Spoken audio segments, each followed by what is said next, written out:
Bonjour les runners, bonjour les sportifs, bonjour au petit monde de la course à pied, c'est Seb et je vous retrouve aujourd'hui avec Bruno pour une nouvelle capsule L'œil du coach. C'est l'épisode 199 du podcast À côté de mes pompes et nous allons nous projeter vers l'année à venir. 2023 touche bientôt à sa fin, 2024 arrive à grands pas et vos objectifs, vos défis futurs, il faut les programmer. Dans cet épisode, nous allons donc vous donner des conseils pour organiser et structurer ces prochains mois qui arrivent. Alors la capsule L'œil du coach, comme tous les épisodes du podcast À côté de mes pompes, vous les retrouvez sur toutes les plateformes, que ce soit Apple Podcast, Spotify, Deezer, Google Podcast. Si vous ne l'avez pas déjà fait, abonnez-vous sur la plateforme de votre choix, likez, commentez, laissez un petit message et partagez sur les réseaux sociaux, Instagram et Facebook. C'est un petit geste qui est important et qui permet une découvrabilité encore plus grande de ce podcast. Alors, il est temps pour moi de vous laisser en compagnie de Bruno Heuby. C'est la capsule L'œil du coach, comment planifier et programmer sa saison. C'est le nouvel épisode du podcast À côté de mes pompes. Bonne écoute à vous. Bonjour Bruno, nous revoici pour une capsule L'œil du coach. On se retrouve donc aujourd'hui pour cette petite capsule consacrée à l'entraînement avec une question qui m'est venue à l'esprit en regardant justement toutes les capsules que nous avions enregistrées jusqu'à présent. On n'a pas parlé de planification.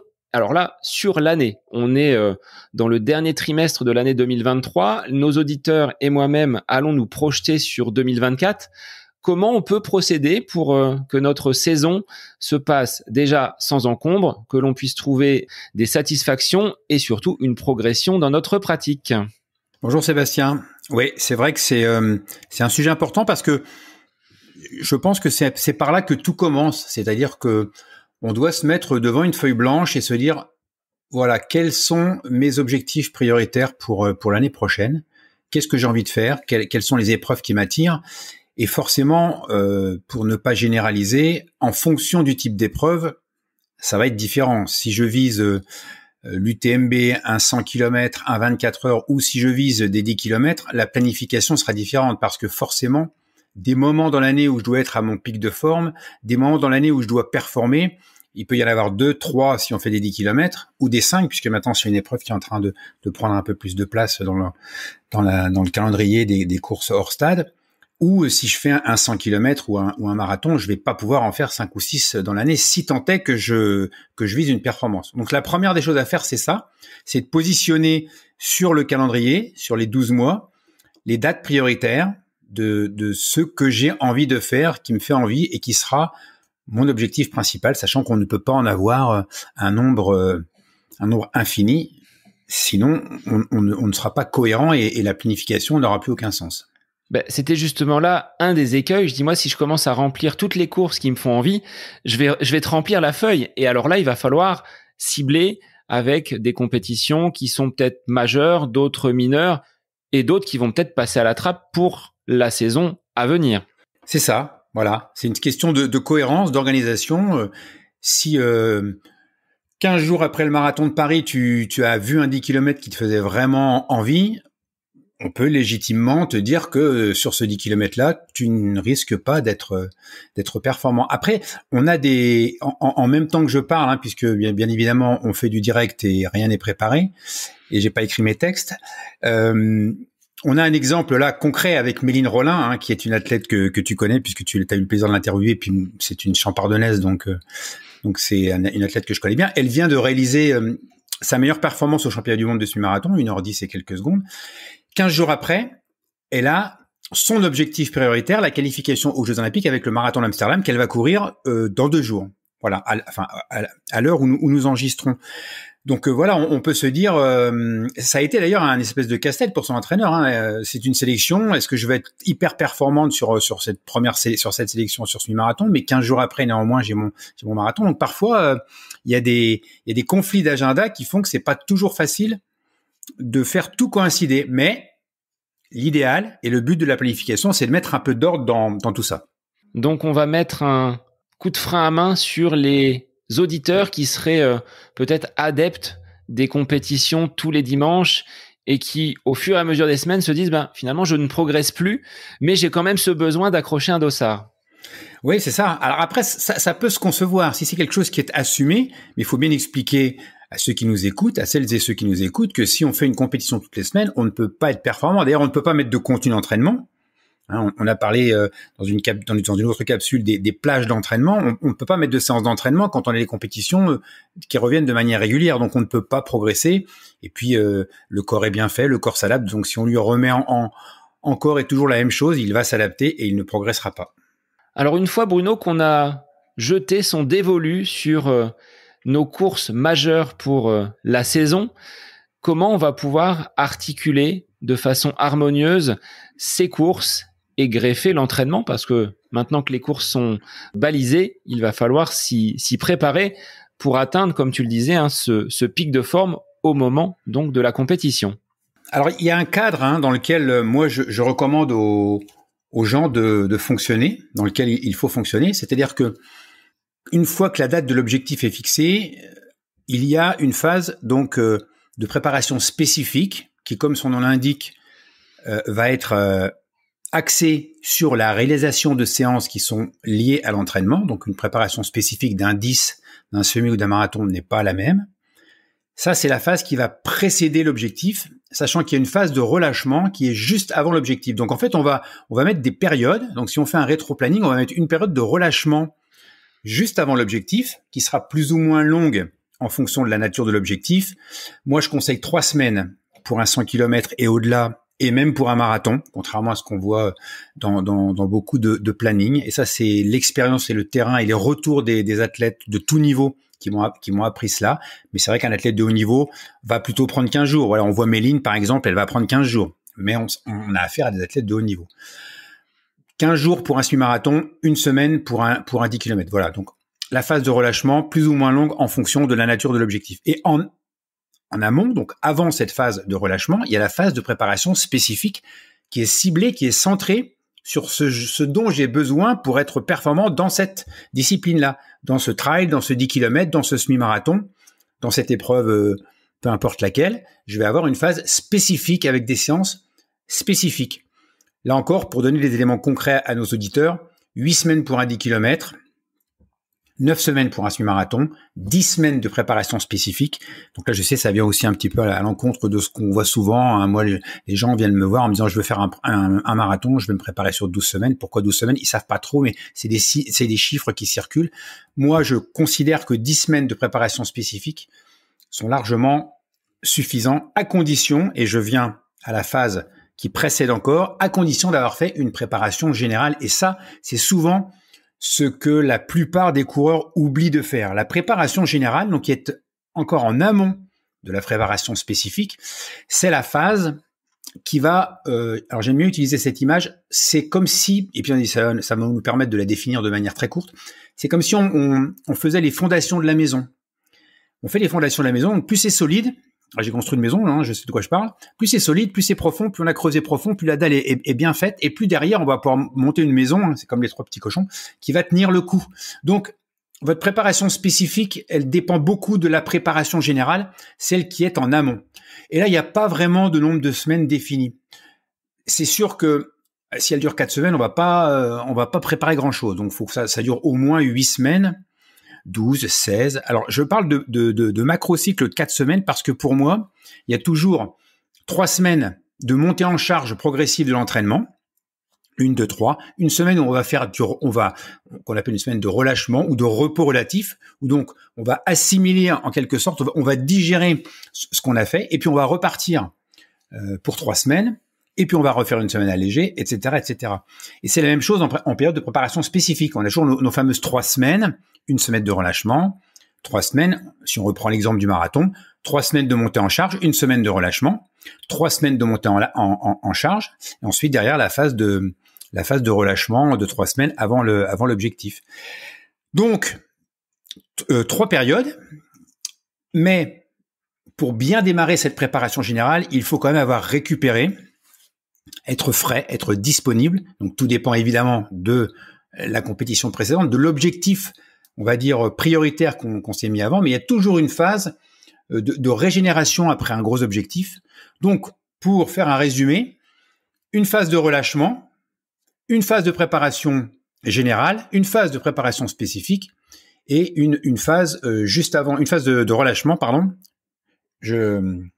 Je reprends depuis le début. Une phase de régénération après l'objectif, une phase de préparation spécifique, une phase de préparation générale, et une phase de régénération de relâchement, je vais y arriver, avant l'objectif. Voilà, donc 4 phases distinctes qui ne font pas la même durée et dont la durée va dépendre en fait après de la nature des objectifs. Donc c'est pour ça qu'on ne peut pas trop généraliser non plus.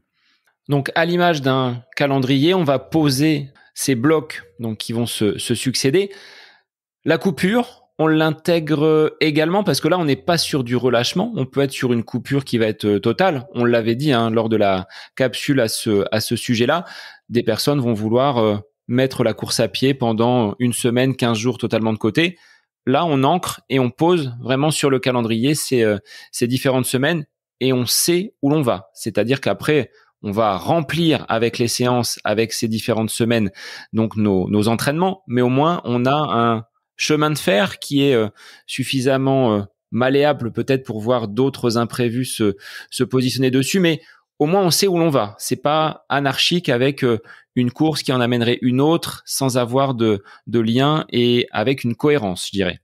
Exactement. Je pense que tu as vraiment mis le doigt sur le mot juste. Il faut de la cohérence. Voilà. C'est-à-dire que si on prépare, disons un objectif qui va peut-être parler à beaucoup de monde, le marathon de Paris au mois d'avril, forcément, on sait que derrière on sera pas performant fin avril et début mai et qu'il va falloir se reprojeter sur autre chose.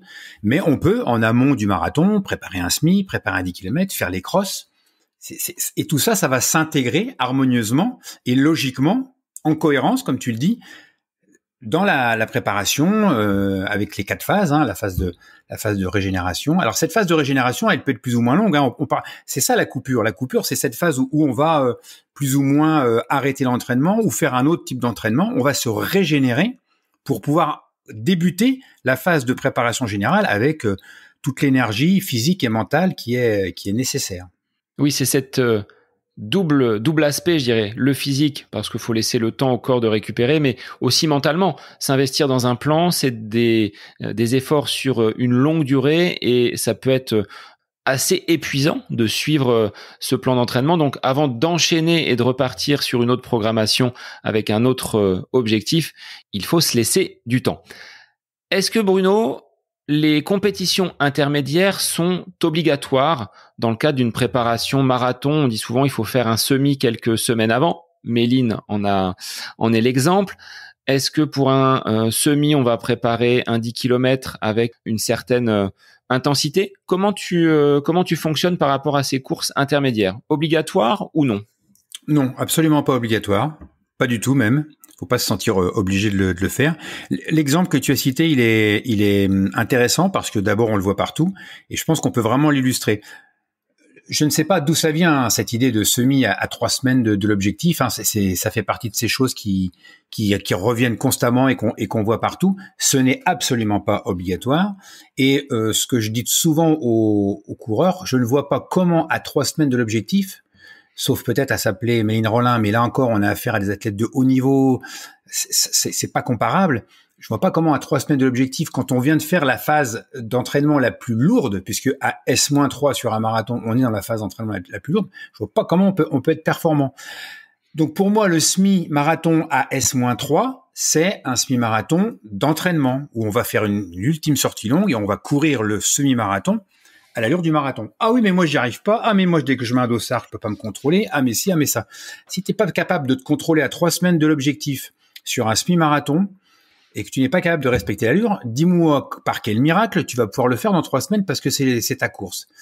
Voilà. Donc, moi, c'est la réponse que j'ai souvent. Par contre, préparer un semi-marathon en ayant une visée de performance 6, 7, 8 semaines après le marathon, donc en pleine préparation spécifique, c'est cohérent pour moi. On est à distance de l'objectif, on n'est pas dans des semaines de charge trop importantes, ça peut passer. Et pourquoi pas un 10 km avant, mais on est vraiment à distance de l'objectif dans des phases où l'entraînement n'est pas trop intense et n'est pas trop soutenu. À 8 semaines ou 9 semaines du marathon, on est dans le premier macrocycle de la préparation spécifique. La charge d'entraînement n'est pas très importante. Si on prévoit un 10 km un petit peu en amont, on sera en phase de préparation générale, ça colle parfaitement bien. Et très souvent d'ailleurs, les athlètes font de bons temps en préparation générale parce que justement, ils vont travailler des séances qui correspondent aux capacités qu'on est en droit d'attendre sur un cross ou sur un 10 km ou sur un 5 km. Est-ce qu'il n'est pas difficile, Bruno, quand on n'a pas d'objectif, d'arriver à se motiver, à se challenger ? Toi, dans une phase de préparation générale où l'objectif est encore loin, certains athlètes peinent à trouver les ressources, les ressorts pour aller se faire mal, entre guillemets, dans les séances d'entraînement. C'est vrai, tu as tout à fait raison. Et là, je suis convaincu d'ailleurs, que le rôle de l'entraîneur est déterminant. Et j'ai une petite anecdote, ce que tu me dis, ça m'évoque quelque chose. Charlotte, qui est ma compagne, me raconte que en ce moment, quand elle croise des gens à l'entraînement, tout le monde lui dit « Qu'est-ce que tu prépares ?» Et elle répond « Rien ». En fait, elle prépare les crosses. Donc les crosses, c'est dans 2 ou 3 mois, mais là, c'est préparation générale, donc VMA courte, VMA longue, séance de côte.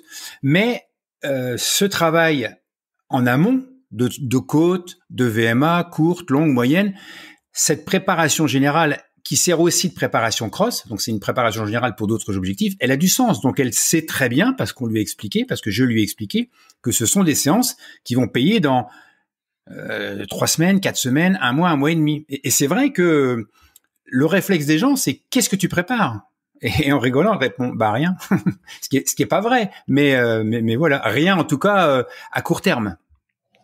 Alors Bruno, on va inciter à l'issue de cette anecdote les auditeurs qui ne préparent rien à quand même préparer leur saison pour l'année prochaine et à se pencher donc sur leurs objectifs.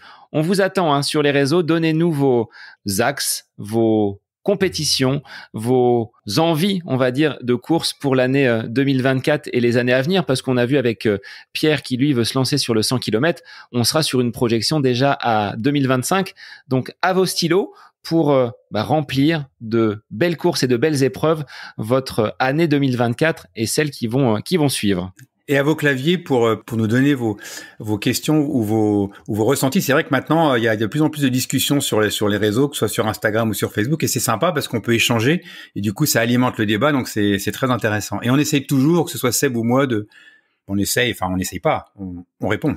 Et on vous retrouve très vite pour une nouvelle capsule L'œil du coach avec Bruno. C'est sur le podcast À côté de mes pompes, et on vous souhaite une très belle semaine.